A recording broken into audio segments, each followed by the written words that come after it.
What's up, everyone? Welcome to Yah Yah Yah episode 2 of season 2 with me, smashpop. I'm Jeremy, and Jason just hanging out and waiting for those sponsors to come in. So Yeah, we still have no sponsors. just send us some love.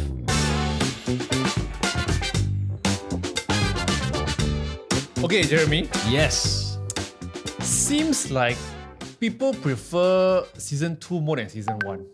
I mean, Because based on the shares and the views on our reels, I think we're on the right path to becoming very famous podcasters. and that's the goal, right? To Yeah. be famous podcasters. Correct. What do you think? I'm down with that. I have to say, I just want to say, I guess, thank you so much for watching and sharing and listening. And I think more importantly, for those of you who took the time to participate in the conversation, that's very valuable to us. Because I think when Jason and I talk sometimes, we are friends, right? So we share similar opinions. So it's always very refreshing to have somebody come in with a different opinion. And I promise you that when the opinions come in, like Jason and I will sit back and be like, oh, this person has a point. It's quite interesting. And I think it also helps make us expand our horizons better as well. Yeah, like throughout the whole season 1, we have not received any comments longer than 3 sentences. But with just episode 1, we received a few comments that were like essays. I love it. Yeah, like we were like, wow, they really took time to talk to us. We really appreciate it. So please keep those comments coming in, all right? Definitely. So anyways, what's been happening with you, man? What's been going on? Shooting stuff again, events. Forever shooting. Forever shooting, forever going to events. Right. Forever going to food reviews. Let's keep that for another day. Okay. Because apparently, me and Jeremy, we just went for like a makan invite. Yes. And we have an interesting story to share. But let's leave that for episode 3, shall we? We'll have to think about how to tell this story first. Yes, and, correct. And when we do, we promise you it's a story worth listening to. Correct. So stay tuned, subscribe, and follow us to not miss out the next episode. Right. But for now, though, dude, I've been on Instagram a lot lately. Okay. I've been, and you know, lately only lah. I mean, I've been on Instagram a lot in general. You only lah. We both have, right? But you know how there is this thing called the algorithm, and it feeds you stuff. Correct. Lately, I have realized that my feed, the algorithm, is giving me a lot of like pictures and reels of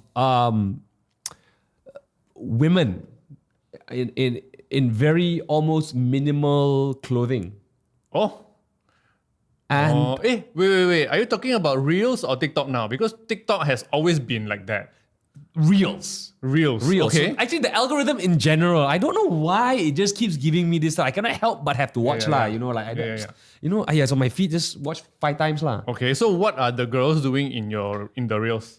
Nothing. Like just I don't know, bouncing, dancing, lip syncing, and then obviously because I'm a fan of social media, I have to make sure that the content has some value, right? Like that's all. Like, are you trying to send me an artistic, insightful message that maybe I have to watch 5 times to understand? Okay. So I will spend a lot of time just watching the videos just to make sure I didn't miss anything in the bouncing. Maybe the bouncing had So the which secret. part is bouncing in the video? I mean, whatever parts that can bounce, they bounce lah. So anyways, Bounce, baby. so as I'm watching this, I'm thinking to myself, wow, it's very interesting because I think we know that content like that works. Yes. It's always worked. Yes. And whether it's on social media or whether it's like in movies or TV, they all say sex sells, right? Yeah. But then it occurred to me, because social media feels so real, like it feels like I can reach out and like touch them. Because these people are normal people. They are not like celebrities, right? Like I can technically DM them and they could like get in touch if I was so lucky to, right? I was thinking to myself, would I potentially even want to date any of these really popular, like People- scantily clad? Wow, scantily clad. Yeah. Wow, suddenly it's like because British I like podcast. I like looking at this content. Scantily clad in the Malaysian term is what? Scantily, I mean like doesn't matter lah. Scantily clad lah. You wear the short and the short and the small. Almost like nothing. I mean, there is stuff. Obviously, there is stuff, but to it's cover obviously, certain parts. but it's obviously also very sexy. Okay. right? Yeah. And there are creators out there who go out and their content is just pure sexiness. Correct. Actually, if you want to talk about sexiness, right, I feel that it's not just bouncing boobs. You didn't mention boobs, right? I didn't. Oh no! I mean, The bouncing bits. Bouncing bits, huh? Yeah. I mean, not just for girls. I feel that guys are also. I think with the rise of TikTok, Yeah. people are more aware that they can actually get more followers and engagements by showing body, right? So other than showing bouncing bits, guys are also showing like their abs, their muscular body, and then they are like just dancing sexily. Is there even a term, sexily? Yes, it is. Yes, I got Sexily is a thing. Yeah. Oh, okay. So they are like dancing sexily, with some sexy music on TikTok or Reels or whatever, Just to like right? almost like create the fantasy, right? Like it's almost like these reels are small little snippets of them playing out the fantasy. Like, oh yeah, this is what it's like if I were like your dark boyfriend, right? Like they will always do from a certain angle whereby like you are actually from below, They will always be on top of you, that kind of stuff. Interesting POVs. Interesting POVs with like scantily clad bodies, correct? Yes. Yeah.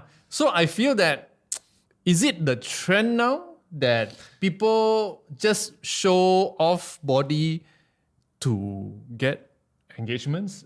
I think it's always been the case, right? Like in media, traditionally they say sex sells. So I think forever, since the dawn of time, that's always been that. Like Marilyn Monroe was a sex symbol. The idea of sex symbols is not something to be surprised at.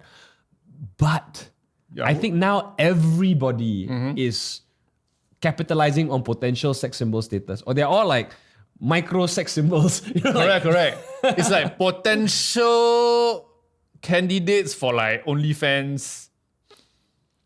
Okay, anyway, let's not go there. What was your question again? So the question is, like, whereas before with the sex symbol stuff and all that, these were very much in the realm of fantasy, right? Like you look at like Pamela Anderson or whoever. Don't reveal your age, by saying Pamela Anderson. Marilyn Monroe. Okay. So Marilyn Monroe is a clear-cut sex symbol, but she was also very clearly a fantasy. Yes. Like 99% of the men would not be able to reasonably tell you, oh, this woman I'm going to date a woman that's just like her, because she was really something special in the era. But now we live in a time when the sex symbol status, whether guy or girl, is so easily attainable in terms of like the engagement you get, the recognition you have, and your ability to have the content that you put out seen by the world. So then it becomes more normal as a result. Yes. More attainable for you to meet a sex symbol type of persona. And it's also more acceptable by the public that you are providing such content. So the question is, do these people have any issues being in a relationship or maintaining relationships? And also like, how do most people feel? Because we consume the content, so obviously we like this. Yes. But do I like you enough to actually think Date of you as a person and date you? Or are you just purely like an internet sex symbol to me? Like, how do you feel about it, I guess? So how would I feel if my partner shows body on social, you mean? Or how would I feel for showing my body when I'm dating someone? Is it? Let's talk about like you dating somebody who does that. So obviously you are attracted to them because they're very physically attractive, emotionally attractive, intellectually attractive, Yes. right? Yeah. But there is this one aspect of them that they're putting out there, that if you don't know them, you are okay with consuming. But if you were once you know them, you're like, why you want to do this? like, are you okay with? I know, and then there are people. Okay, I just want to know what your take is. Like if I'm the boyfriend, I'll be like, why you want to show everyone? Because your body is exclusive to me. So that's how you feel? Yeah. Like if everyone can see your body, then my friends, when they meet me, they'll be like, hey, I saw already, your partner's body, like that. Wow, very sexy, wow, very hot, Then there's no exclusivity to me as a partner. Right. So I don't think I am okay with my partner being, like showing bouncy bits on social. So your take is, even though you might enjoy consuming content, you have it very clear in your head that like you would never pursue people who make content like that in a Correct. romantic I will situation. never pursue because yes, I see them as something that is very attractive. But the moment I change the perspective, whereby I want to take them as a partner, I'll be like, maybe not. Because now, since you're doing this, right, it's kind of dirty, your brain, which I don't prefer Right. to be, to be with. Okay. So that's how I think instinctively, I think my natural reaction also as a result of just being a typical like male in that sense. Like there's a part of you that kind of feels like, yeah, I appreciate these things. But at the same time, I also want to like make sure that, the person that I'm dating doesn't have it for everybody else to see. Correct. Right. So are you also having the same mindset as me? I've been wondering if that is hypocritical or not. Okay. Like on one hand, I enjoy it and I'm okay with it. But on the other hand, if I say, no, if you're dating me, you cannot do this. But that also doesn't seem fair because I'm actually okay with it. True. And so I don't know how to navigate this per se. I guess that's why I'm talking about it now. Because if you ask me, if the content creator is purely just like extremely ultra sexy and the content is very like sexy based, then I probably wouldn't even be okay pursuing that because I'm not generally, even though I say I watch it, I also don't always consume as I try and like minimize that bit. Yeah. But then I imagine what if I date somebody and suddenly she enjoys this, like suddenly change, like Or enjoys showing. And then how? And then what will you do? I think that's a conversation to be had with the partner in a very specific scenario. But obviously, I'm just trying to like figure out like what my values are in this and how it stands. So I don't know, man. Like, okay, so for example, let's go a little bit more extreme. Okay. Okay, if your partner is on OnlyFans. Right. Okay, if this person is on OnlyFans, right? Will you still pursue to date them? No. I think No. that's a very clear cut no. OnlyFans is a deal breaker. Or any But why? OnlyFans Because you adjacent. also consume content like that, But why she cannot show? Well, I think you're assuming I consume content. Well, right? I I don't know what you're talking I mean, about. you talked about boobs just now. You were the one who said boobs. I don't mean I'm putting words in my mouth. Okay, yeah, but you know what? I get it. That's my point, right? Yeah. That is my point. Like it feels hypocritical to me to say like, yeah, I won't like be into somebody who does OnlyFans when I am okay with consuming OnlyFans type content. Correct. Right? Then you're being hypocritical. Right. So therein lies the question. Like, is it? What about you? I want to know what you think because I don't know what the proper consideration of this is because the conclusion that I can come to Okay. is just if that's the case, you shouldn't consume OnlyFans content. Okay. Like, just don't. I suddenly have this enlightenment. Ah, So basically, right, you just treat this as, everyone can do this kind of content. Right? For example, okay, let's go extreme to label it. Everyone can be on OnlyFans right. if you are single. Aha. But if you are attached, Right. then you should consider not doing it because you have to also be considerate To your partner. to your partner. Yes. You can still do it if you don't have a partner. Oh. Yeah. I don't know if I would go that far though. Really? Because let's say if making this kind of content is your work, your identity is rooted in it. It pays the bills. And honestly, you're true. But in the first place, why did you choose this as your job? because it pays well and it really pays well. But ethical wise, as a human, It's not illegal. OnlyFans is a legal platform in the country that's around, so you're not hurting anybody, you're not committing any crimes, you're not an oil exec drilling for oil and ruining the environment. Some would argue it's a less harmful job. well, I mean, that's my theory. Right. You know, you So- can do it if you're single, but if you are attached, you should be considerate and check with your partner. You know what? I think at the end of the day, you're right. I think it sounds like everybody is different. And if it works for you as a couple, it works for you as a couple. Correct. At the same time, it also is different for everybody in terms of how we consume content. Correct. Because maybe your partner suddenly say, oh, you can do it because then I can see OnlyFans content for free. Oh, You know? I wonder if anybody's going to show. As in, I can see the OnlyFans creator in real life for free in my house. Right, Yeah. right. So let's put it this way, right? Yeah. So like OnlyFans obviously an extreme, but let's talk about the non like I guess porn adjacent kind Okay. of content. Let's talk about just extremely sexy and suggestive content. So these are the people that are known for like being very sexy with the bikinis and just like Actually, I would also include, like what I mentioned, like the guys who keep showing body and muscles and abs and stuff and act sexily. okay, yes, Yeah. So Guys and girls who show body lah. the appfluencers. So- Appfluencers and the boobfluencers. okay, Yeah.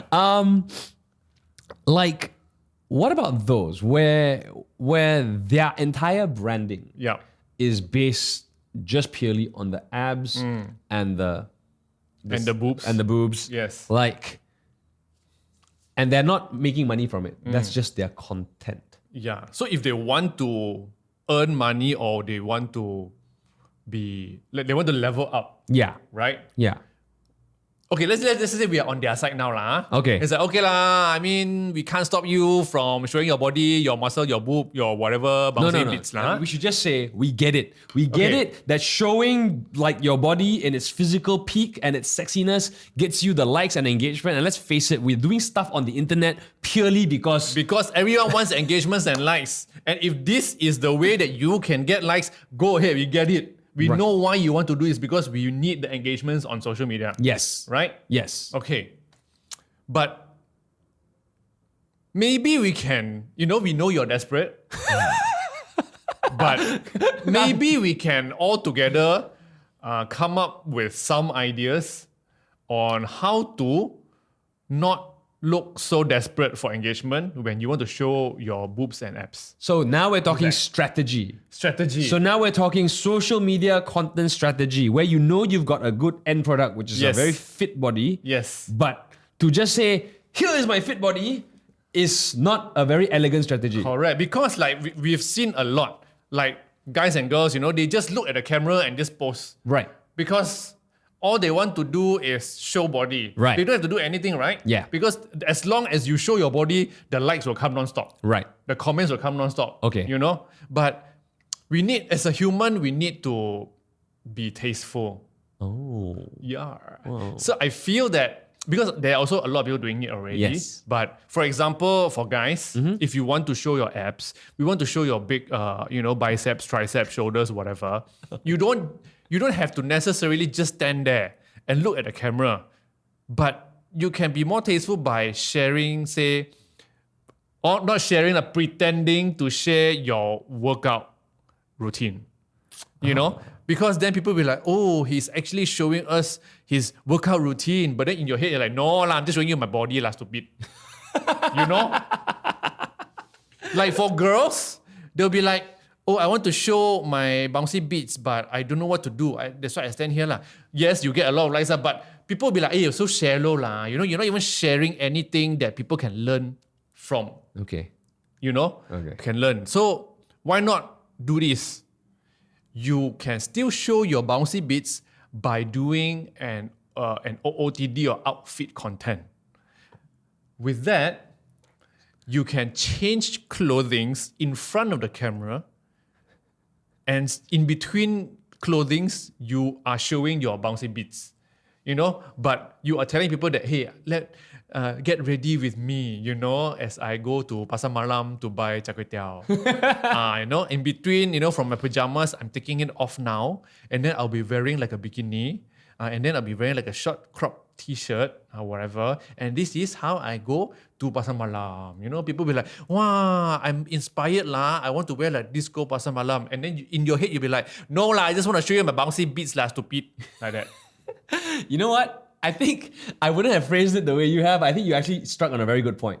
I think at the end of the day, if you think in terms of like providing value to your audience, and obviously bouncy bits also provide value. Yes. But if what you is the value of bouncy bits? Like people are entertained and they enjoy these visual experiences. That's not value. It's a value. It's as in like it's valuable to some people. Like people like and engage with it means like there is there is like, oh, this one quite short. That's the short feeling. To watch a bit of content and people go short is value. Like, it's valuable. So I'm providing shock value. You're providing short value. Not shock value, but Shockfluencers. Shockfluencers. Okay. But if you wanted to like elevate it a little bit, then you provide a little bit more. So it's like, you got the shock factor, but you also have like, this is how to build biceps. Or this is how you dress for the pasar malam. So it's like double combo. So actually then Jason's strategy is it actually makes you a better creator. It really does. Because then you are attracting two crowds. The ones that likes your bouncy beats and your abs, and also the ones that are truly into fitness or fashion. And at the very least, it gives the guy or the girl consuming your content a very good excuse, saying like, no, I watch because the fella wear baju always very nice one, but I don't know why he always take off shirt. No, I'm just learning how to work out. That's why I look at his abs and muscles. Like that. So basically, this is a win-win. We have solved social media for today. Yeah, man. All the creators should pay us a workshop fee. But I think value is it. Like provide value to your audience, and I think you'll be okay. I feel like this is a very deep conclusion we came to, but we went about it. We went one whole big round. In the silliest way possible. Yeah. What the hell? Okay, let's change topic already lah. Okay. So we should work on providing value to our audience now. Okay. Our audience those who are not waiting for us to take off our shirts. I don't know. I just feel like a bit hot. You want to take? Okay. So anyway, let's go the opposite way lah. What about we talk about wearing things now? Okay, that's Instead cool. of like taking off clothes. Yeah, we talk about wearing clothes. Okay? Because I feel that both of us are guys, right? You feel only. You feel only. I was pretty sure we were both guys, but now I'm doubting it a little bit. I am sure that both of us are guys. Yeah. Right? And there's a common topic whereby we can talk about, which is men's outfit. Oh, clothes, man. Yeah, clothes. For sure. Right? Clothes is a thing. What can we talk about when it comes to like men's outfit? Let's start with the basics. Like, what is the one thing you think every guy needs to have in their wardrobe? I think that's like a To do what? like just to like elevate their outfit, or just to have a good vibe going, you know, or like just one thing in the wardrobe, or the thing in the wardrobe that will maybe improve their sense of style. Or maybe like, okay, I also want to elevate the question. Okay. What is that one piece of outfit that is a must-have, that is very flexible, whereby you can just wear it anywhere you want, or to any occasions, or like what kind of like casual, formal, whatever. Right. You know, that you can bring it anywhere and still be acceptable, you know? Okay, that's a good one. I think it's a combination. Like, it's the same thing. Like, we can say a few things, or one thing, you know, whatever. Like, honestly, if you ask me, I think the one thing in a guy's wardrobe that it's worth investing in and has a very high repeat value and is very versatile is in the jackets or like the outerwear stuff. So I personally am a big fan of layers. Like, I very rarely just wear a t-shirt. Always have one thing. And I think that one gives your outfit a lot more depth because an extra layer just more visually pleasing, keeps you warm. And two, because it is an outer layer, people don't mind it as much if you repeat it over and over again. Agree. Yeah? To me, initially I was like, I'm a t-shirt guy. You know, my answer should be t-shirt. But then, no, because sometimes I attend events also. Right. When you attend events, you cannot just wear a piece of t-shirt, like one layer. It's like too casual and you don't look very fashionable, right? So to me, I would say it's an overshirt. Right. Yeah. So overshirt is something like a jacket, like you mentioned. To me, overshirt can be many things. It can be like a cotton shirt, long sleeve or short sleeve. It can be linen. It can be denim, like what you're wearing now. As long as it's something that you wear over your t-shirt, you know, then it would be considered an overshirt that you can actually wear. Because, for example, if you want to go to a casual event, you can still wear your denim jacket. Yep. Right? If you want to go to a more formal event, like a smart casual, whatever, you can still wear your cotton or your linen or even your denim jacket, and people won't judge you. Because the moment you wear 2 layers, especially in Malaysia, when you wear 2 layers, people will feel, oh, this one got put effort. Because you are willing to go through the heat. Correct. Like you are not just a simple t-shirt person, you know, when you're at my event, you are wearing 2 layers, means you put thoughts in it. Yeah. So I feel, to me, it's an overshirt. Yeah.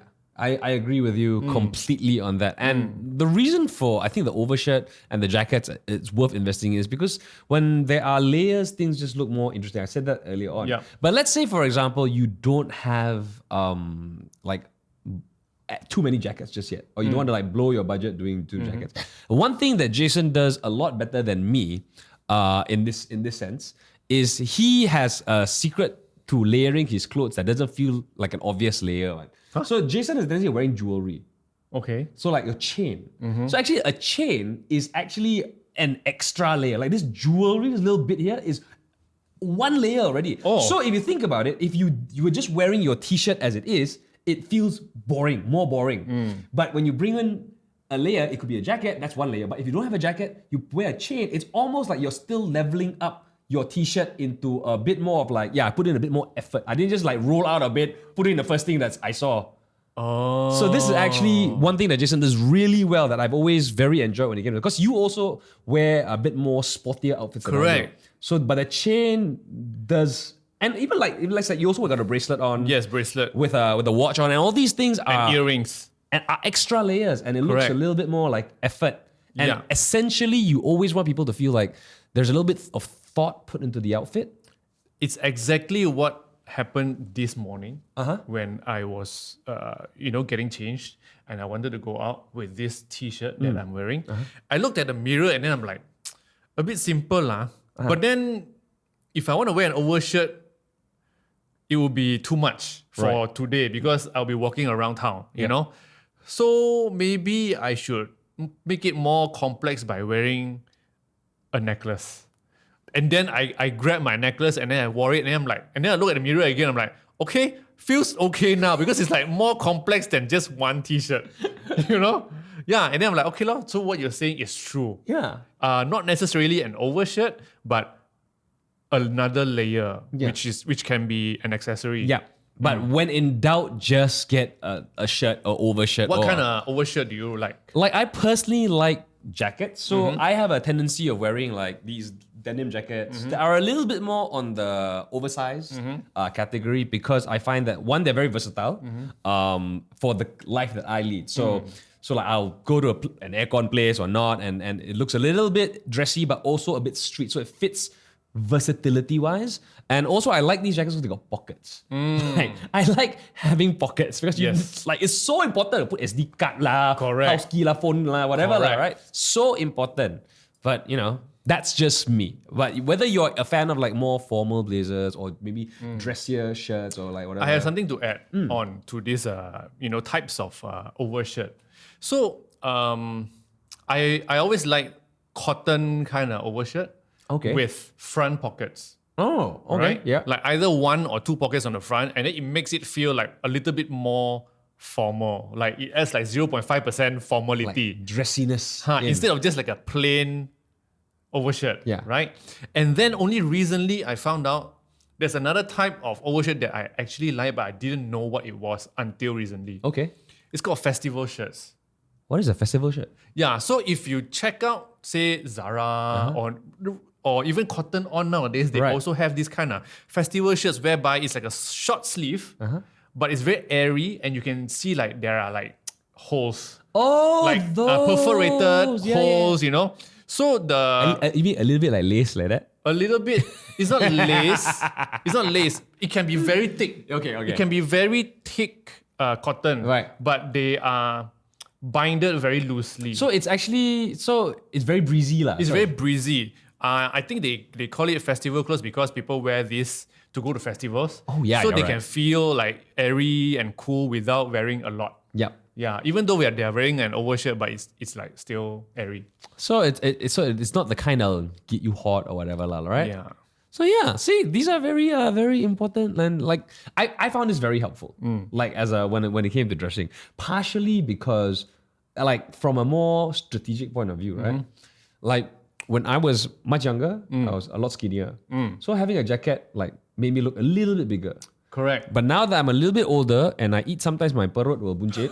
Having a jacket helps me cover things up. Just covers up just a little bit. So like the jacket stuff, very versatile and a little bit oversized helps because then it looks like, everything can be very well hidden. Got point. Because as people get older, their body suddenly will become a little bit bigger, a little bit meatier. Yeah. And the perut a little bit bunchiter.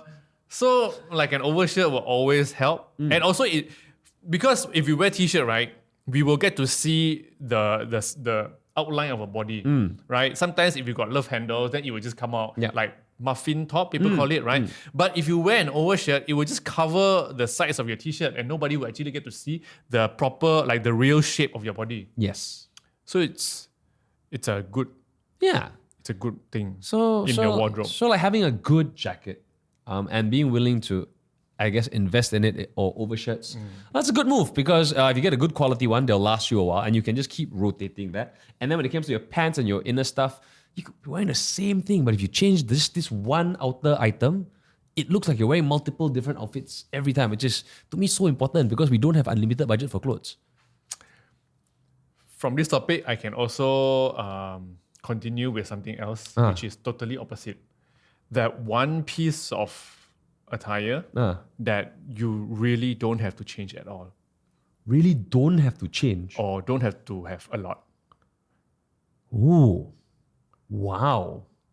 Which is a long pants. Oh. Especially like if it's a long black pants.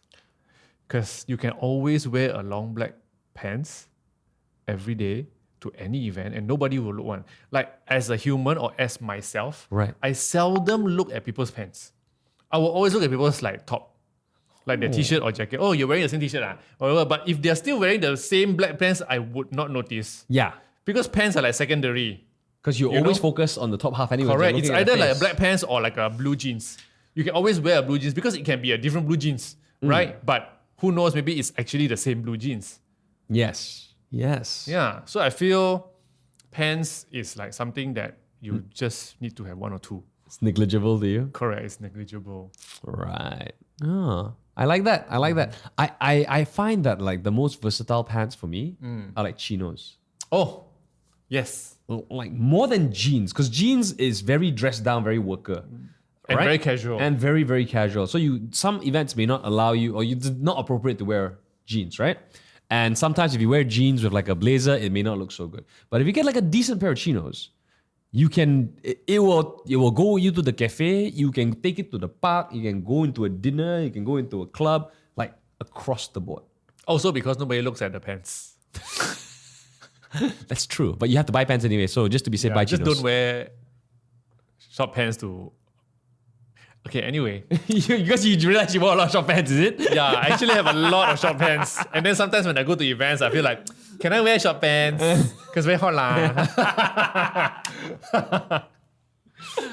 So yeah. Yeah, man. Amazing. Today we talk about taking off shirts, wearing shirts.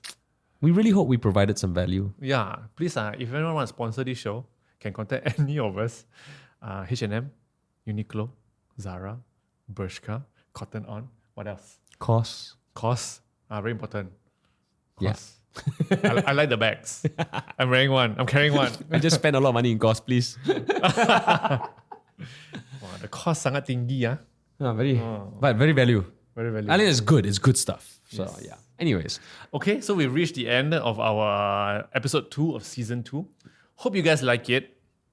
Did you like it, Jeremy, our episode today? I always like our episodes. Oh. We hope you like, share, and subscribe. Wow. Okay, and don't forget... Don't forget to also follow us on Instagram. I am smashpop. I am Jer Says. And we are also on... where else are we on? Spotify, Apple Podcasts, and YouTube. Correct. Just search for Yah Yah Yah.